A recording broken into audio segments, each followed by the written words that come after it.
Hello and welcome to the first ever episode of this Let's Play of Sonic Generations. It's kind of sort of a Let's Play. I can't make a new game. I was gonna try and do that, but it would delete my current game, and I don't really want that to happen. So I'm just gonna play through the levels, which will be fun anyways. I don't really give a shit. By the way, I'm Dinosaur. Thanks for joining me today. This is my new channel. I've had a couple channels in the past. I never really know what to do with them. They kind of get to a weird point, and I decided that I would just kind of make a new channel where I could just try and be myself. So some of the things you're going to see on here are like me playing a game and talking about it. Some of those things are going to be me reviewing TV, anime, movies, whatever. I'm just going to try and not give myself rules and just like go out and do shit. So the first thing I'm going to do is play a little Sonic Generations because I like the game and I figured it would be kind of an easy one to play.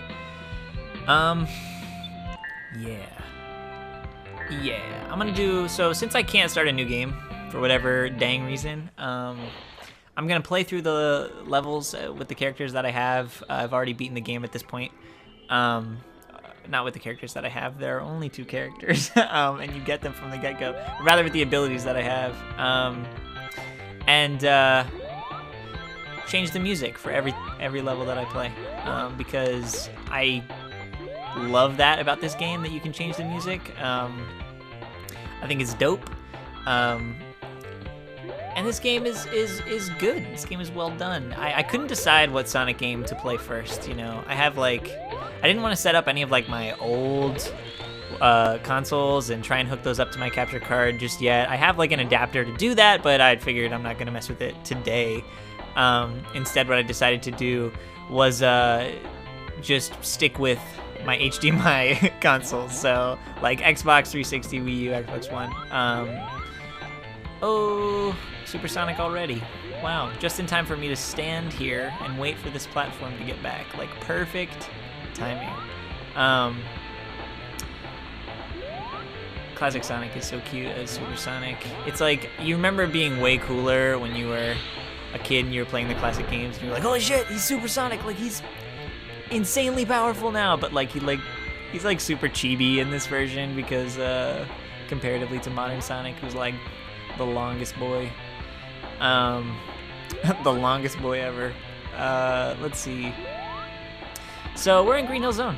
It is the quintessential Sonic stage, and there's like a good bit of like debate going on right now that I kind of find interesting, as to whether or not Sega's relying like a little too much on this crutch of nostalgia, because they know that people really like the classic Sonic games and they want to, you know, use it as a selling point. Honestly, I really understand where a lot of people are coming from. I also think it's kind of weak to reuse Green Hill Zone again and again. In this game, it was really novel. It was really special because, let's see if I get to the goal in time before I lose Supersonic. Yeah, I got this. Woo!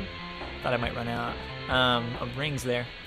But, you know, in this game, it was novel. It was special because this was a 20th anniversary game, and that's really dope. But the 25th anniversary game, it kind of seems like they're shoehorning Sonic in, just kind of... Classic Sonic in, I mean, just kind of as a selling point. And then you have a large portion of the game that's 2D rather than 3D, and that's cool. I like the boost formula. I love the classic formula. I don't think it's going to be a big deal, but I also am not, like, really looking forward to playing through Green Hill Zone a million times. I know they always do it differently. They always mix it up, you know, but I just don't really care. I would love to see some more originality, especially when you know that originality is there. Like the dev team for Sonic Mania, Christian Whitehead, all those guys, they more than have enough creativity to come up with original stages, and they have, and they've been incredibly well received so far, and it hasn't even been released. It's just been demos at E3, it's just been footage, and people are psyched about those games, about those levels rather. Or those boards. I really want to get into saying boards. Is that like a weird thing? Because it's like such an old school thing, but I've only ever known them as levels. Boards is like a new thing for me. It's like intimidating. But it sounds cool. It's like a board game. Shoot! So I picked Emerald Hill Zone music for the classic version, because that's a classic game, and I picked Sonic Boom for this one just because I feel like it really well brings out the vibe of that old, like, Sonic Boom, Sonic CD animatic intro that I found out maybe like within the past couple of months was animated by the same team that animated the old Dragon Ball Z cartoon, which is extremely fucking cool. Now they've animated two things that are about people that go super and yellow and glowy, so that's kind of cool. Supersonic is a reference, speaking of yellow and glowy, Supersonic is a reference to Super Saiyan, is it not? I mean, it has to be. It's almost like too close to not. And I should know this, honestly. I'm pretty positive that it is. I just kind of forget. But let's go Supersonic. Anyway, I picked Sonic Boom because I feel like it gets that dope feeling of like how the original was. How cool it was to watch him run around in a little 2D hand animation. I really hope I could do that. Why would that be there if I couldn't go down? That was a mistake. And I'm good at the game. I promise. I can play it. But yeah, Sonic Forces coming out. Green Hill Zone is in it. It's all like sandy and wacky. I'm not sure what that's about. Apparently it's about Eggman. I'm not sure what it's about, but here's what it's about. It's about Eggman, who has kind of taken over the world at that point in the game, and I think that they're trying to do it as like a marketing thing of like, oh, Eggman always tries to take over the world, but in this game, Eggman has taken over the world. And it's like, I don't really care. I don't really care what it is. I would rather have an original level. I would rather have the same shoehorned plot than I'd rather have the same old plot and original levels and original concepts than something kind of new and edgy with rehashed stuff. But for the most part, I am excited for Forces. I think it's gonna be weird, a little bit. It seems like slightly unorganized, but the gameplay looks tight so far, and that's really what matters at the end of the day. So I'm trying not to judge a book by its cover, but like many of my friends kind of always make fun of me for getting excited for every Sonic game that there is, and like more than half of them recently have been like subpar to bad. But you know what? It's okay. We got 2 A's on Green Hill Zone. Let's go ahead and go back. I'm sorry, not back. Let's just, rather than stop the episode here, I'm gonna just go and do Chemical Plant, because why not, you know? I was doing this earlier, kind of, oh, not that, the slide, which I think is really funny, of like,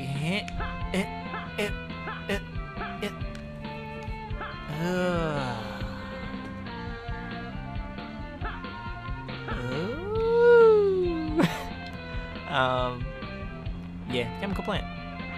Let's do it. Let's see what music we have. Nah, I don't want the OG music, but yeah, let's do Death Egg Zone. That's cool. Chemical Plant, also a classic stage that is so iconic at this point that it's also being rehashed and reused in Sonic Mania. And I know there's also this thing with Sonic Mania that they've been talking about at E3 and whatnot. I don't know why this is here when I can't go back. I really wish there was something hidden there. But they've been talking about it, you know, when you watch the demos or whatever, that one of the things they're trying to accomplish with Mania is to have these classic Sonic fans playing it, which they have already accomplished by making a classic style game, but when they're playing it, to kind of have them in these familiar scenarios, like Green Hill Zone, like Chemical Plant Zone, and then throw in something completely new. So like, whoa, that's not the boss from Green Hill Zone, that's the last boss of Sonic 2, or like, whatever, this is wacky, this is interesting. And I'm excited for those things. I think that they'll be cool. But again, it's like, I think, I know it's sort of an anniversary game. I mean, it is an anniversary game. I don't know where the hell I just went. It is an anniversary game. Even if it's not like a humongous milestone comparatively to 20 years, 25 years is cool.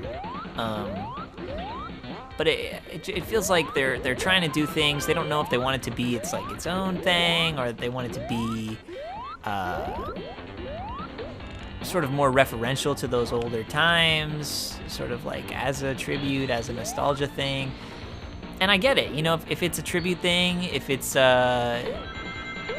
know, sort of supposed to be referential and like play, like I said, play tribute to those older games, I get it. But it's happening so much now that it's like, it's getting boring, you know. It just kind of is. I hope that this doesn't like mess me up being supersonic. No, so far it's great, actually. That purple water, that acid, I've always just thought it was acid, but I know some people say purple water, whatever it is. Always one of the trickiest parts.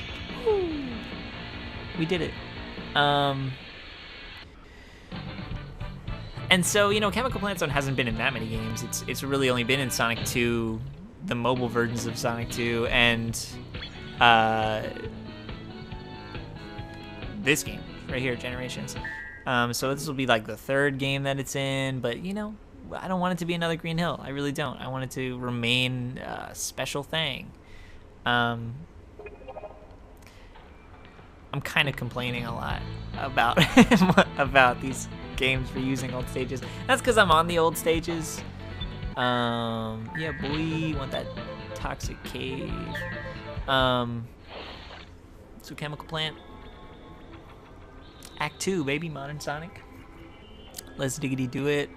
This was probably one of my favorite acts in the entire game. Modern Sonic's Chemical Plant is like so fun. I mean, when you revisiting a stage this iconic and classic in 3D for the first time was like just a trip. It was like, it was nostalgia, it was new. I can't believe I did that. I thought I was trying to get to that other path, and I just fucked myself up. I'm nervous because I'm also talking. You know, it's like you can see all my best scores on these are S's. It's just like I'm trying to like hold the conversation with nobody and also play the game well. So you know, you can't have it all. That little Jimmy jangle on the controller there, it's such an annoying noise to pick up, but it is what it is. Yeah, boy. I never got that red ring before, so maybe sometimes, you know, there you go. When you're messing up, you just might get somewhere new. And I passed another red ring that I won't get now, but maybe next time. But yeah, visiting this stage with the boost formula was an incredible time. Still is. So many things, so many aspects of this game still look so nice. This game has just aged really well. It's still fun. It's still legit. 5 years later, can't believe that. This game was single-handedly the reason that I got an Xbox 360 5 years ago. It's just because I needed to play this thing like as soon as I possibly could.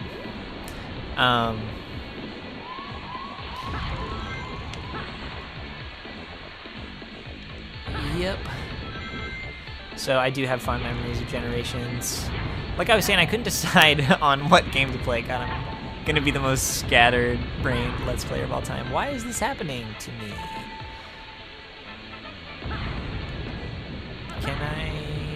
What is happening? Do I just have to walk it across the floor? What is that? It's whack.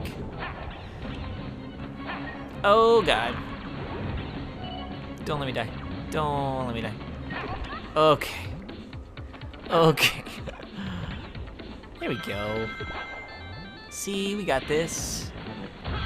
I love how you boost in the water and you kind of rise to the top. That was cool as shit. It's like nice little touches like that, I thought. Those are really what made Generations dope. Because Generations, as an experience of its own, you know, as a title, if you're just counting the truly original elements of Generations, it's also just like subpar as hell. But because of what its goal was to set out to redo all these stages and do everything that it had to do, it's incredible. I mean, the concept, the execution was really flawlessly handled. It's just trying to, like, you know, throw a story in there, trying to throw a decent original boss in there. That boss sucks. I don't even know if I'm gonna play it when I get to the end of this because, God, it's terrible. It is the worst part of the game, hands down. Is the boss, the final boss. I mean, even like the revisited bosses are all dope. They're all fun. Every revisited thing is great. Every original thing is subpar. The plot is okay as heck. It's what it needed to be, I guess. Oh God, what is happening? It's what it needed to be. The plot. It's just, really again. God.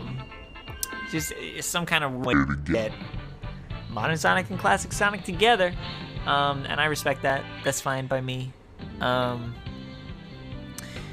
But yeah, I will talk more about it in the next episode.